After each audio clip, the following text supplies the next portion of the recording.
இந்த மேடையில் வீட்டிற்கும் ஜாம்பவான் அவர்களுக்கும் என் முன்னே அமர்ந்திருக்கும் பத்திரிகையாளர்கள் மற்றும் ஊடகத்துறையினர்கள் சகோதரர்கள் சகோதரிகள் அனைவருக்கும் இந்த காலை நேரத்தில் என் இனிய வணக்கத்தை தெரிவித்துக் கொள்கிறேன்.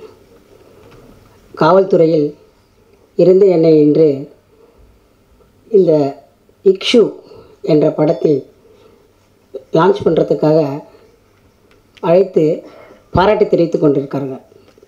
இது எனக்கு மிகவும் மகிழ்ச்சியாக இருக்கிறது.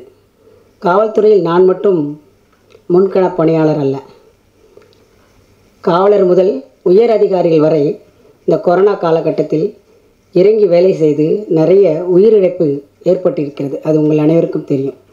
அதேபோல் இந்த பேரிடர் மழைக்காலத்திலும் உயர் அதிகாரிகள் முதல் காவலர் வரைக்கும் மலையில் இறங்கி தண்ணீரில் இறங்கி வேலை செஞ்சிட்ருக்குது உங்களுக்கு எல்லாருக்குமே தெரியும். இதில் நான் மட்டும் வெளிச்சத்துக்கு வந்திருக்கேன். அதே போல் என்னுடைய துறையில் இருக்கிற ஒவ்வொருவரும் வெளிச்சத்துக்கு வரணும். அது உங்கள்கிட்ட தான் உள்ளது. காவல்துறையும் பொதுமக்களும் நண்பர்களாக இருக்க வேண்டும்.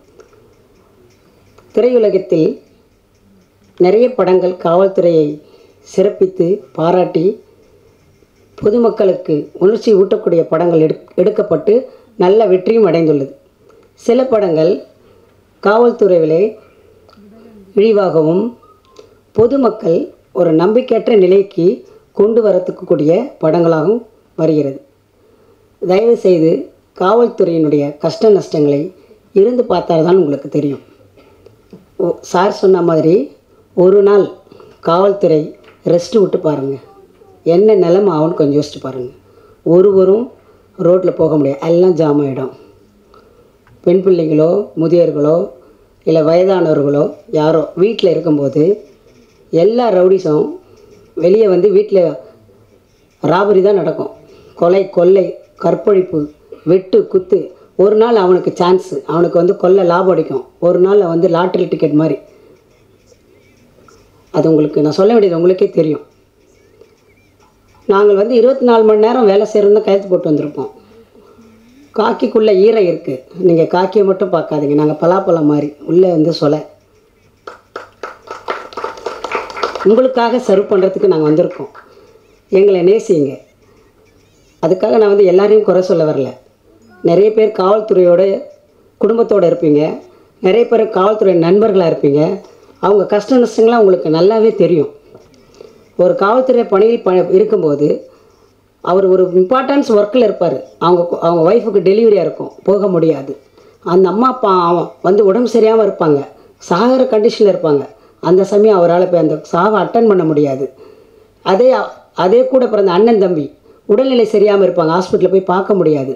ஒரு நல்ல தீபாவளி பொங்கல் குழந்தை குட்டிலாம் அப்பா வராதா, நமக்கு அப்பா வந்து நல்ல ட்ரெஸ்ஸு வாங்கி தரமாட்டாரா, பட்டாசு வாங்கி தரமாட்டாரா, ஸ்வீட் வாங்கி தரமாட்டாரா, நம்மளோட சேர்ந்து சந்தோஷமாக இருக்க மாட்டாங்களா, எல்லா குடும்பத்துலேயும் நினைப்பாங்க. ஆனால் காவல்துறையில் உங்களுடைய சந்தோஷம்னு சொல்லிட்டு நாங்கள் பொது வீதியில் நின்றுட்டுருப்போம். உங்களுக்கு ஒரு அடிபட்டுறக்கூடாது, உங்களுக்கு ஒரு காயம் ஏற்படக்கூடாது அப்படின்னு உங்களை பாதுகாக்கிறதுக்காக நாங்கள் நடு ரோட்டில் இருப்போம். எங்கள் ஃபேமிலி தனியாக இருக்கும். இதையெல்லாம் யோசித்து பாருங்கள், மனநிலையை பாருங்கள், போலீஸ்காரருடைய மனநிலை பாருங்கள். இந்த சமயத்தில் தான் அவங்களுக்கு வந்து ஒரு ஸ்ட்ரெஸ் ஆகும்.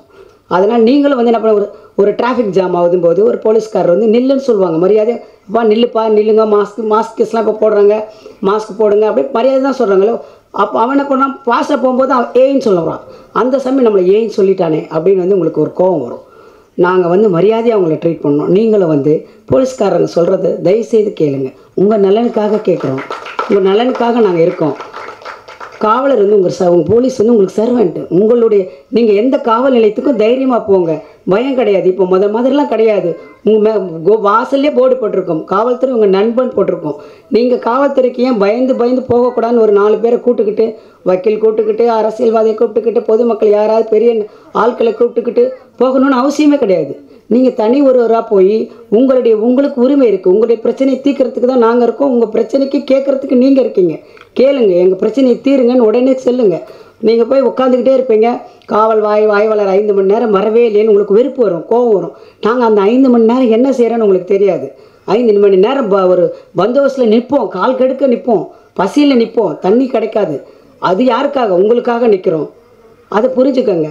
அந்த சமயம் உங்களுக்கு லேட் ஆகும்போது காவல்துறைக்கு நம்ம இவ்வளோ நேரம் நிற்கிறோம், ஒரு காவல் ஆய்வர் வந்து நம்மளை சந்திக்கலையே, உங்களுக்கு வெறுப்பும் கோபமும் வரும். அதை மாறுங்க. எங்கள் நிலைமையில் இருந்து நீங்கள் வந்து யோசித்து பாருங்கள். தயவுசெய்து வந்து காவல்துறையோட நண்பராக இருங்க. பேச சொன்னால் பேசிக்கிட்டே இருப்போம். எங்கள் துறையை பற்றி மிக மிக புனிதமான துறை. உங்கள் குழந்தைங்களெல்லாம் காவல்துறையில் சேருங்க, பெண் பிள்ளைங்கள்லாம் சேருங்க, தைரியமாக இருப்பாங்க. பாதுகாப்பான ஒரு காவல்துறை வந்து பெண்களுக்கு பாதுகாப்பானது. பெண்கள் தைரியமாக இருங்க. எந்த நிலையிலையும் வந்து ஒரு சின்ன பிரச்சனைக்கு சூசைட்லாம் போகாதீங்க.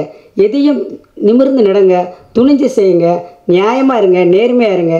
எல்லாமே நம் பக்கம் இருக்கும். நன்றி.